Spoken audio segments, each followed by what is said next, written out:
जय श्री महाकाल। तो अपन यहाँ पर देखते हैं कि समान आकार क्या होता है और समान आमाप क्या होता है। कक्षा 10 का जो है समरूप और सर्वांग संकल्प संबंधित पाठ जो है 6 पाठ जो है अध्याय 6 जो है इसके बारे में जो है अपन चर्चा करेंगे। तो पहले अपन जो है एक तो समान आकार क्या होता है और एक समान आमाप क्या होता है। अपन जो है विभिन्न आकृतियां लेते हैं। यहाँ पर पहले अपन मान लिया जाए कि यहाँ पर एक त्रिभुज लिया, ये समबाहु त्रिभुज है, इसकी तीनों भुजाएं क्या है बराबर है। और एक और ये भी अपन ने जो है समबाहु त्रिभुज लिया, इसकी भी तीनों भुजाएं क्या है बराबर है। और यहाँ भी एक और पुनः अपन ने समबाहु त्रिभुज लिया, इसकी तीनों भुजाएं भी आपस में बराबर है। तो ये समान आकार है। इन तीनों आकृतियां ये अगर ये क्या है सभी समबाहु त्रिभुज है, ठीक है। ये क्या है सभी समबाहु त्रिभुज है, समबाहु त्रिभुज है, ठीक है। इस त्रिभुज की तीनों भुजाएं आपस में क्या है बराबर है। इस त्रिभुज की भी तीनों भुजाएं आपस में क्या है बराबर है। इस त्रिभुज की भी तीनों भुजाएं आपस में क्या है बराबर है। तो ये त्रिभुज भी क्या है आपके समबाहु त्रिभुज, ये भी समबाहु त्रिभुज, ये भी समबाहु त्रिभुज, ठीक है। लेकिन इनके जो है आकार क्या होंगे समान होंगे, शेप क्या हो जाएंगे, इनके तीनों के शेप समान हो जाएंगे। अगला आता है समान आमाप। समान आमाप जो है जैसे अपन जो है इसको वर्ग के द्वारा जो है वर्ग के द्वारा समझ लेते हैं। यहाँ पर मैंने जो है 3 वर्ग बनाए, एक वर्ग ये है, एक और वर्ग ये है, यहाँ भी एक और वर्ग ये लिया अपन ने। देखो ये 3 वर्ग लिए अपन ने, ठीक है। और एक वर्ग जो है अपन ने ये बड़ा वाला ले लिया, ठीक है।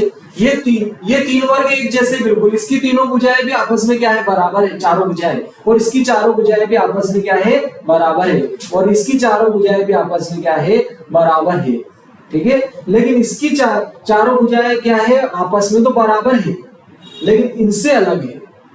इसकी ये चारों भुजाएं आपस में बराबर तो है, लेकिन इनसे क्या है अलग है। इन तीनों आकृतियां क्या है बिल्कुल जो है हुबहू समान है आपके। इनके आमाप समान है, साइज समान है। इसको इसके ऊपर रखो या इसको इसके ऊपर रखो, इसको इसके ऊपर रखो या इसको इसके ऊपर रखो, ये एकदम पूरा जो है ढंग लेती है। तो इन्हें क्या कहेंगे, इनके आमाप समान हो जाएंगे, आमाप समान हो जाएंगे। तो ये तीनों आकृतियां जो होगी ये क्या कहलाएगी, सर्वांगसम आकृतियां कहलाएगी आपकी। ये जो आकृतियां होगी सर्वांगसम कहलाएगी, जबकि ये आकृतियां क्या कहलाएगी, समरूप आकृतियां कहलाएगी, ठीक है। क्योंकि इनके देखो संगत कोण तो बराबर होंगे, क्योंकि ये भी समबाहु त्रिभुज, ये भी समबाहु त्रिभुज, ये भी समबाहु त्रिभुज। तो इसके तीनों कोण भी बराबर होंगे, 60-60 के होंगे, 60-60 डिग्री के। इसके तीनों कोण भी 60 डिग्री के होंगे, इसके भी तीनों कोण 60 डिग्री के होंगे, इसके भी तीनों कोण 60-60 डिग्री के होंगे, ठीक है ना। तो संगत कोण बराबर है और संगत भुजाएं क्या होगी, इनका अनुपात समान होगा। तो यहाँ पर इनके समान क्या होगी, आकार समान होंगे। तो ये तीनों आकृतियां क्या होगी, समरूप होगी।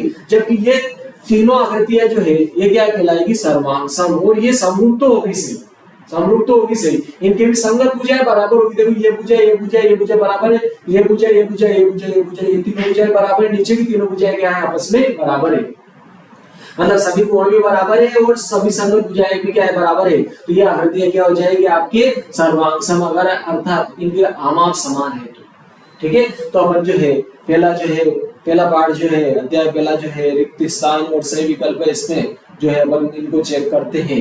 मध्य प्रदेश बोर्ड या किसी बोर्ड का कक्षा 10 का जो है पेपर जो है अपन चेक करते हैं।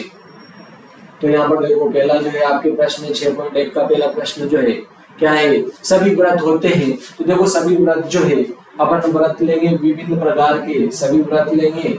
तो मान लिया जाए कि ये व्रत तो अपन ने ये ले लिया, यहाँ पर ये व्रत है, एक और व्रत ये लिया, एक व्रत ये लिया। तो ये सभी व्रत जो रहेंगे इनके जो है आकार समान होंगे, अर्थात शेप समान होंगे। तो ये क्या हो जाएंगे आपके जो है समरूप हो जाएंगे। तो सभी व्रत जो होते हैं, सभी व्रत होते हैं क्या होते हैं बोलो, समरूप होते हैं। तो इसमें रिक्त स्थान आ जाएगा पहले का पहला 6.1 का, आपकी 6.1 का पहले का पहला जो है 6.1 का पहले में आपके जो आंसर आएगा 6.1 का पहला जो है आपके सभी आकृतियां क्या होगी बोलो, ये सभी व्रत जो होंगे वो समरूप होंगे। तो इसमें आपके जो क्या आ जाएगा, समरूप आ जाएगा। दूसरा वाला प्रश्न आता है आपके, देखो पहले का दूसरा जो है, पहले का दूसरा क्या कह रहा है वो 6.1 का पहले का दूसरा सभी वर्ग होते हैं। तो देखो सभी वर्ग भी सेम, ये का ही प्रश्न आया ये भी कि सभी वर्ग क्या होंगे, ठीक है ना। सभी वर्ग है, अगर अपन ने ले लिया सभी वर्ग जो है वो क्या होंगे। तो देखो अपन ने क्या कह रहा हो कि सभी वर्ग, देखो एक वर्ग अपन ने यहाँ पर ये बनाया, ये आपकी एक वर्ग है, एक ये भी वर्ग है, और ये भी आपके क्या है, वर्ग है। तो ये सभी वर्ग होंगे, बहुत सारे और भी वर्ग ले सकते हैं। तो देखो सभी वर्ग भी क्या होंगे, इनके आपके आकार समान होंगे, शेप समान होंगे, आमाप यानी कि साइज समान नहीं होगा। तो सभी वर्ग जो होंगे वो भी क्या हो जाएंगे, आपके समरूप हो जाएंगे। सभी वर्ग जो होंगे वो भी क्या हो जाएंगे, आपके सभी वर्ग भी क्या होंगे, समरूप होंगे। सभी वर्ग क्या होंगे, बोलो, समरूप होंगे। तीसरा देखते हैं सीधा 6.1 का तीसरा है, क्या कह रहा है वो, सभी त्रिभुज समरूप होते। समरूप त्रिभुज कौन से होते हैं, क्या कह रहा है वो, समबाहु त्रिभुज होते हैं क्या, समद्विबाहु त्रिभुज होते हैं क्या। तो देखो सभी समरूप अगर होंगे तो सभी समबाहु त्रिभुज जो होंगे जिनकी भुजाएं क्या होगी, बराबर होगी, समान होगी, वे सभी समरूप त्रिभुज होंगे। तो क्या समद्विबाहु त्रिभुज की समबाहु त्रिभुज, क्या कह रहा हो कि कौन सभी त्रिभुज समरूप, समरूप कौन से त्रिभुज होते हैं, ऐसी बात कह रहा हो कि समरूप त्रिभुज कौन से होते हैं, ठीक है ना। सभी समरूप त्रिभुज कौन से होंगे, ये बात पूछ रहा हो। सभी त्रिभुज समरूप होते हैं, सभी रिक्त स्थान त्रिभुज समरूप होते हैं। कौन से त्रिभुज समरूप होंगे, सभी समद्विबाहु होंगे कि सभी समबाहु होंगे। तो देखो सभी समबाहु त्रिभुज जो होंगे उनके आकार शेप समान होंगे। तो सभी समबाहु त्रिभुज जो होंगे वो क्या हो जाएंगे, आपके समरूप हो जाएंगे। तो इसमें आ जाएगा आपके समबाहु त्रिभुज। समबाहु त्रिभुज क्योंकि उनके समगत कोण सभी कोण बराबर होंगे, सभी के 60-60 के कोण होंगे, ठीक है, और समगत भुजाएं समानुपाती हो जाएगी। अगला आता है आपके चौथा वाला प्रश्न। चौथा क्या पूछता है, देखते देखिए अपन, क्या कह रहा हो, भुजाओं की समान संख्या वाले, भुजाओं की संख्या समान है, या तो 3-3 होगी या 4-4 होगी या 5-5 होगी। तो अगर भुजाओं की समान संख्या है, समान संख्या वाले दो बहुभुज समरूप होते हैं। समरूप कब कह रहा हो, समरूप कब होंगे, यदि उनके संगत कोण क्या हो, बोलो बराबर। संगत कोण तो क्या होने चाहिए, बोलो बराबर, ठीक है, संगत कोण बराबर हो, ठीक है, संगत कोण बराबर, संगत कोण बराबर हो, ठीक है। संगत कोण तो क्या होने चाहिए, उनके जो है संगत कोण, उनके संगत कोण जो है बराबर हो, तथा उनकी संगत भुजाएं क्या हो, बोलो समानुपातिक। संगत कोण तो बराबर हो, संगत भुजाएं क्या हो, समानुपातिक, समानुपातिक। संगत भुजाएं क्या होनी चाहिए, समानुपाती, ठीक है। एक ए बी लेंगे तो एक पी क्यू लेंगे, एक बी सी लेंगे तो एक क्यू आर लेंगे। तो संगत भुजाएं क्या होनी चाहिए, दो त्रिभुज है तो उनकी एक त्रिभुज की ए बी ली तो दूसरी की पी क्यू लेंगे। एक त्रिभुज की अगर बीसी लेते हैं तो इसकी नीचे वाली क्यू आर ले लेंगे। एक त्रिभुज की अपन ने अगर एसी ली तो इसकी नीचे वाली क्या ले लेंगे, पी आर। अगर ये दो त्रिभुज है मान लिया जाए, ये वाला एबीसी त्रिभुज है और ये वाला अगर आपने त्रिभुज पी क्यू आर लिया, ये वाला जो त्रिभुज है अपन ने PQR लिया, तो इनकी संगत भुजाएं क्या है, समानुपातिक होनी चाहिए। AB बटे PQ, इसकी AB, इसकी PQ, इसकी BC, इसकी QR, इसकी AC PR। तो ये संगत भुजाएं अगर समानुपातिक है, ठीक है, तो संगत भुजाएं क्या होगी, समानुपातिक। अगर समान भुजाओं वाले दो बहुभुज, समान भुजाओं वाले दो बहुभुज समरूप कब होंगे, जबकि उनकी संगत कोण बराबर हो और उनकी संगत भुजाएं समानुपातिक हो। अगला देखते देखिए क्या कह रहा है वो, अपने को यहाँ पर उदाहरण देना है केवल।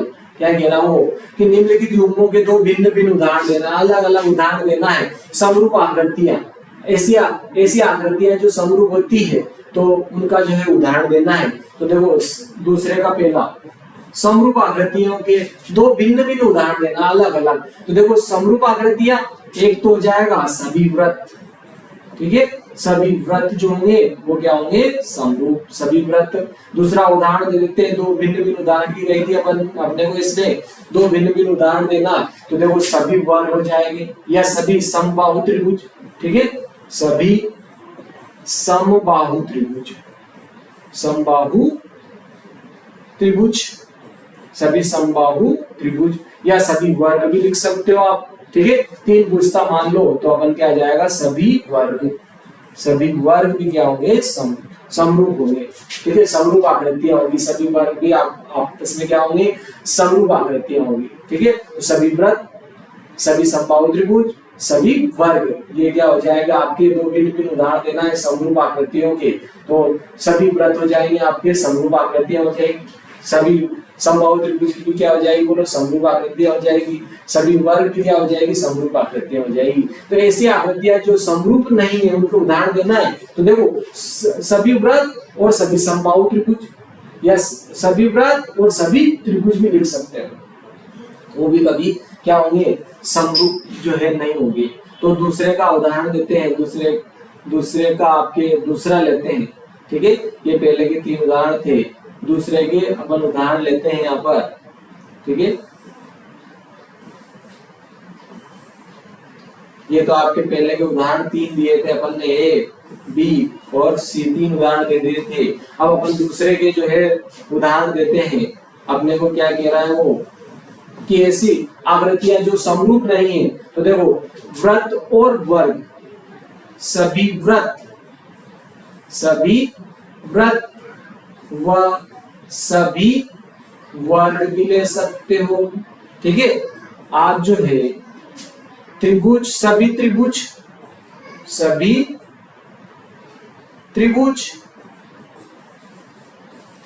व सभी वर्ग, ये दोनों भी आपस में क्या होंगे बोलो, समरूप नहीं होंगे। एक त्रिभुज ले लो, एक कोई सा भी त्रिभुज ले लो, एक कोई सा भी वर्ग ले लो। ठीक है, एक कोई सा भी क्या लो, व्रत ले लो, सभी व्रत सभी वर्ग, मतलब एक तो व्रत लिया, एक कोई सा भी वर्ग ले लो, कोई सा